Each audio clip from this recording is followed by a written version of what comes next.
আমার এখানে ফুটেজ নেওয়া শেষ, আর আমার যেহেতু একটু সময় স্বল্পতা আছে তো আমি মনে হয় আগাবো এখন। ওয়েট আ মিনিট, চলেন একটু রিওয়াইন্ডে যাওয়া যাক।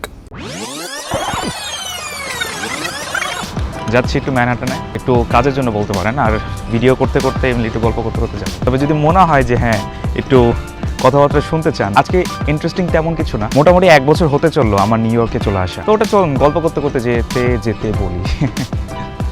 আমি আছি এখন বাঙালি এরিয়াতে, এখানে যেখানে থাকি এটা পুরোটাই অলমোস্ট বাঙালি এরিয়া, এখানে সব থেকে বেশি বাঙালিরাই থাকে, যেমন আমার পিছের আর্টটা খেয়াল করতে পারেন। আর প্রত্যেক দিন যখন সাধারণত আমি সাবওয়ে থেকে নামি, একটু তাড়াহুড়াতেই নামি, ম্যাক্সিমাম টাইমে ট্রেন হয়তো 2 মিনিট বা 5 মিনিট পরে আসে, প্রতি 5 থেকে 12 মিনিটের মধ্যে একটা করে ট্রেন থাকে, সো ওই ট্রেনটা ক্যাচ করতে হয়। সো এটা আমার অমনি কার্ড।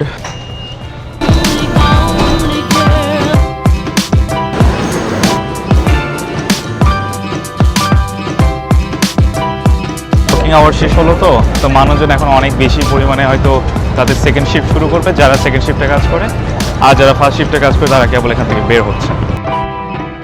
ওদেরটা আসলে ভালো, এই কারণে একটু ভালো লাগছে বলতে পারেন যে হাওয়াটাও হচ্ছে খুব সুন্দর, পাশাপাশি মানুষজনও আছে, প্লাস এখানে যেটা একটা ছোট্ট অ্যাম্বিয়েন্স পাওয়া যায় যে অনেক বেশি মানুষ ব্যস্ততার মধ্যে দিয়ে যাচ্ছে, প্লাস অনেক কিছু, এগুলো খুব ইন্টারেস্টিং লাগে বলতে পারেন। অনেস্টলি স্পিকিং আমি যে রেগুলার এখন একটু ব্লগ বানানোর চেষ্টা করবো, একটাই রিজন, মানে আগে যে অনেক ঘন ঘন ব্লগ বানাতাম, মানুষের মধ্যে কথাবার্তা বলতাম, এখন আর এটা আগের মতো হচ্ছে না, এটার কারণে আমি অনেক ভিডিও বানাতে পারছি না, বাজেভাবে ইফেক্ট করবে অ্যাজ এ ক্রিয়েটার যখন আপনি হেজিটেন্ট পাবলিক প্লেসে নিজের ভিডিও করতে।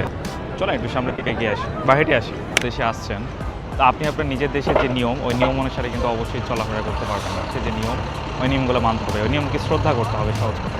আমি আমার নিজের হেজিটেশন ভাঙছি, আর অন্য কিছু না। আজকে সবথেকে মূল উদ্দেশ্য এটা যে আপনাদের সাথে একটু কথা বলি এবং নিজের হেজিটেশনটাও ভাঙি। ছোটো মনে হয় কিন্তু এটা অলমোস্ট 7 কি 8, না ম্যাক্সিমাম মেবি 10 ফুট লম্বা যায়। টপ অ্যাঙ্গেলের শটও নেওয়া পসিবল, যদিও আমি ওটা ইউটিলাইজ খুব একটা করি না।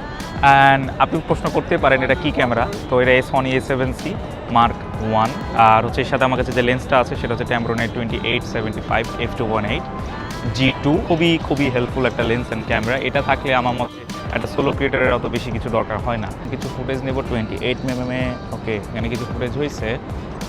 সো আমি একটু লাইটটা বাড়াইনি কারণ আমার একটু ডার্ক লাগতেছে সিনটা, আর যেহেতু ফোকাসটা আমার কাছে ঠিক মনে হচ্ছে না, সো আমি করব কি যে ফোকাসটাকে আমি অটো ফোকাসে যেখানে আছে আমি এখন এটাকে ম্যানুয়ালে সেট করে দেবো। So sometime you need to use manual focus, পুরোপুরি অটো ফোকাসের পরে যে ডিপেন্ডেন্ট থাকবেন তাও কিন্তু না, ম্যানুয়াল ফোকাসেরও ব্যবহার আছে আলাদা। এই জন্য যত রকম ফিল্ম দেখবেন জীবনে, ম্যাক্সিমাম ফিল্ম মেকাররাই কিন্তু ম্যানুয়াল ফোকাস ব্যবহার করে। ফোন দিয়ে শ্যুট করার আরেকটা সবচেয়ে সুবিধার বিষয় আছে, সেটা হচ্ছে যে আপনার ফোনে শ্যুট করতে বেশি কিছু ক্যারি করতে হবে না। একটা খুবই ছোটো একটা ফোনের ট্রাইপড, আপনার মাইক্রোফোন অ্যান্ড এর পাশাপাশি আপনার ফোন, অ্যান্ড ইয়েস খুবই যদি দরকার হয় 20,000 অথবা 50,000 মিলিঅ্যাম্পিয়ারের একটা পাওয়ার ব্যাংক, তাহলে হবে কি আপনি মাল্টিপল রিচার্জ করতে পারবেন। ইয়েস, আর আপনার যদি স্টোরেজ একটু ইস্যু থাকে তাহলে আমার মতে যদি পোর্টেবল কিছু নিতে পারেন, অথবা আপনার ফোনের স্টোরেজটা একটু বেশি নিলে ভালো। অ্যান্ড ইয়েস, আরেকটা কাজ করতে পারেন, 1080p রেকর্ড করতে পারেন, 4K রেকর্ড করা সবসময় নেসেসারি না। ইউজ করছি iPhone 17 Pro, এটা বেশ ভালো কম্প্যাক্ট একটা ফোন, সাইজও ছোটো, হাতে সুন্দর এঁটে যায়, এবং পাশাপাশি আমার শ্যুট করতে অনেক ইজি হয় কারণ video quality is way good. Say hi to the camera. ঠিক আছে, হাওয়াতে পড়ে যাইতেছে। এখানে সাধারণত কী হয়, যখন ক্যামেরাতে ভিডিও করতেছে বা ছবি তুলতেছে, তার সামনে দিয়ে যাওয়াটা একটা বেয়াদব হিসেবে ধরে এটা, আর এনারা আর খুবই পোলাইট এনারা, যে হ্যাঁ পারলে অন্য পাশ দিয়ে যাবে কিন্তু তাও ক্যামেরার সামনে দিয়ে যাবে না।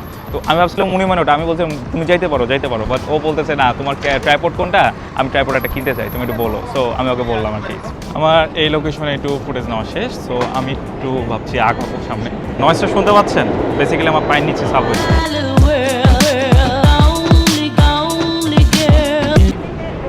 আমার ফুটেজ নেওয়া এখানেই শেষ আজকের মতো, আর আমি সাবওয়ে রুটটা দেখলাম 3 মিনিট লাগবে এখান থেকে সামনে হেঁটে, যে আমি ট্রেন ধরবো, ট্রেন ধরে আমার যে জায়গায় যাওয়া দরকার আমি সেখানে চলে যাবো।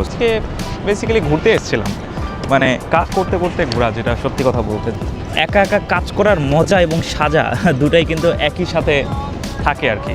নিজেও এক্সপ্লোর করলাম, আপনাদেরকে একটু দেখানোর চেষ্টা করলাম, জানি না কতটুকু দেখাতে পারছি, বাট ফ্যাক্ট ইজ মনে হলো একটু আপনাদের সাথে কথা বলতে বের হই। আমাদের সবারই এরকম, যখন পাবলিক প্লেসে আমরা কথা বলি, পাবলিক স্পিচ আমাদের যেগুলো কোর স্কিলগুলো নেসেসারি, এই যুগের সাথে তাল মেলানোর জন্য পাবলিক স্পিচটা খুব নেসেসারি। তো পাবলিক স্পিচের মধ্যে সবথেকে ইম্পর্টেন্ট কথা হচ্ছে হেজিটেশন থাকা যাবে না।